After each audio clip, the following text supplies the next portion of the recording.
इस देश में जैसे हजारों साल पहले वर्ण व्यवस्था के आधार पर जाति बनाई थी, भारतीय जनता पार्टी उन जातियों को वर्ण व्यवस्था के आधार पर फिर दोबारा उनकी जड़ मजबूत करना चाहती है। जाति के आधार पर हरियाणा प्रदेश में और देश में आए दिन अलग अलग जातियों के सम्मेलन करते हैं। जो इस देश का संविधान ये कहता है, उन्हें समूह बनाए थे, शेड्यूल कास्ट, शेड्यूल ट्राइब, पिछड़ा वर्ग और अल्पसंख्यक और सवर्ण। साथियों, आज तमाम जातियों के अलग अलग सम्मेलन करके इन जातियों की रीढ़ की हड्डी तोड़ना चाहती है भारतीय जनता पार्टी। देना इनको कुछ नहीं चाहती। 11 साल के कार्यकाल में पहले हमारी कैश्यप समाज के लोगों ने रैली करी, उसके बाद फिर जोगी समाज के लोगों ने रैली करी, उसके बाद फिर सैन समाज के लोगों ने रैली करी, उसके बाद भाई प्रजापति समाज के लोगों ने रैली करी, उसके बाद पांचाल समाज के लोगों ने रैली करी, उसके बाद अब विश्वकर्मा समाज की रैली करी गई। लेकिन इन सभी रैलियों में 31-31 हज़ार रुपये धर्मशालाओं में दे दिए और हमारे लोगों के लाखों करोड़ों रुपए खर्च करा के 31-31 हज़ार रुपये भारतीय जनता पार्टी ने दिए। तो सैनिक संस्था में 400 आदमी भी नहीं थे, 75 लाख रुपये भारतीय जनता पार्टी के मुख्यमंत्री ने उनको दे दिए। विश्वकर्मा समाज की रैली हुई, उसमें 31 लाख रुपये दिए और प्रजापति समाज के लोगों को आश्वासन देकर तमाम अति पिछड़ी जातियाँ पहुँची और उन जातियों ने बहुत बड़ी भिवानी में रैली करी। भाई हम क्लास 1-2 की नौकरियों में आप लोगों का 16-11 कराएंगे, पंचायत चुनाव नगर निगम में वही 16-11 कराएंगे।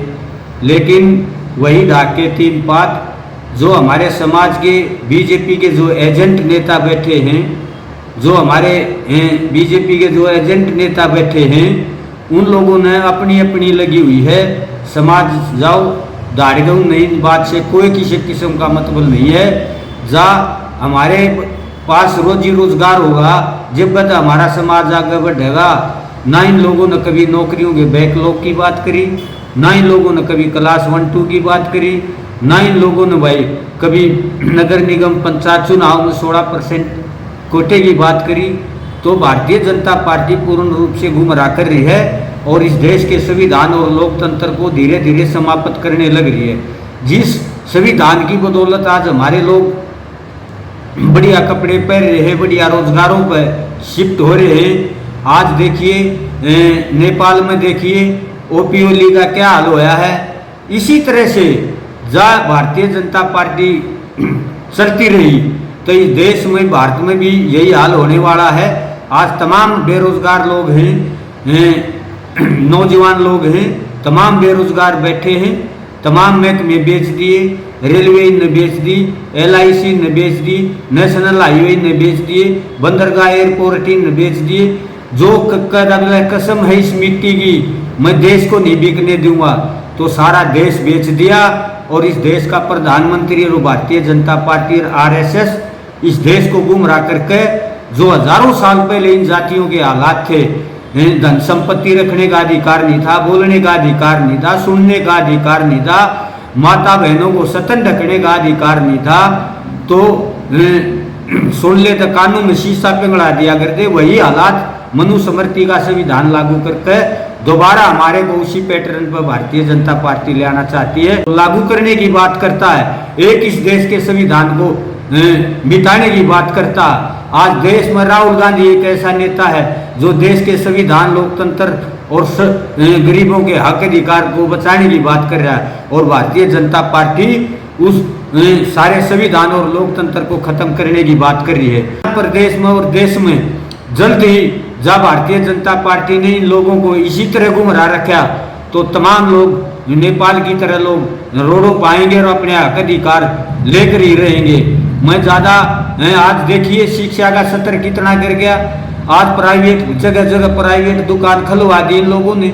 95,000 स्कूल पूरे देश में बेच दिए। गरीबों के बच्चे कहाँ जाएंगे, जो मलिन बस्तियों में पढ़ते बेचारे अपना न्यू सोचते हैं भाई हम अपने बच्चों को पढ़ागा आगे बढ़ाएं, चाहे ग्रामीण क्षेत्र में बसते हैं, लेकिन जब शिक्षा ही नहीं मिलेगी तो आगे कैसे बढ़ेंगे। ये सस्ते मजदूर पैदा करना चाहते हैं और सस्ते मजदूर पैदा करके उनको विदेशों में भी बेचेंगे ये लोग। तो हम बताना चाहते हैं जहाँ अगर हमारे समाज के लोग दला जो नाकारे नकम्मे लोगों के साथ लगे रहे तो एक दिन वो दिन आने में दूर नहीं है जो हमारे हजारों साल पहले जो हालात थे वही हालात हमारे जो नाकारे नकम्मे लोग हमारे समाज के लोगों के कराएंगे। मैं ज़्यादा ना कहते हुए जय भारत, जय भीम, जय कर्पूरी, जय वीपी सिंह, जय राहुल, जय कांग्रेस।